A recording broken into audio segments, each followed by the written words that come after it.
point always was Bruce Schneier's point, that you're not actually a customer. You're a product, and that therefore you are being manipulated. You end up with something like Facebook, and I know there's a famous line that like Facebook's not the product, we're the product for Facebook.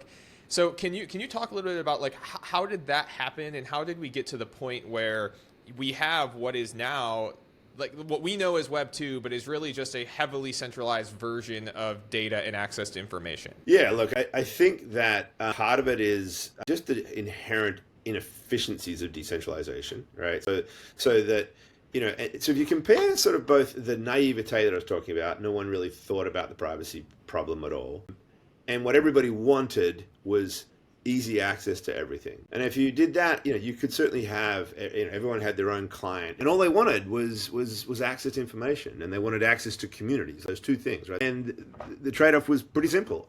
Me, Google, or me, Facebook, I will run all of that infrastructure for you, the hosting and everything else. And you give me your data, and here's all the information you want. I got nothing to hide, which really wasn't the point at all, right? The point always was Bruce Schneier's point, that you're not actually a customer. You're a product, and that therefore you are being manipulated. It's that by owning all of that and not you, you're a pawn. And so, and I think, it's only now that people are finally starting to get it, which is remarkable how long it's taken for the awareness to arise.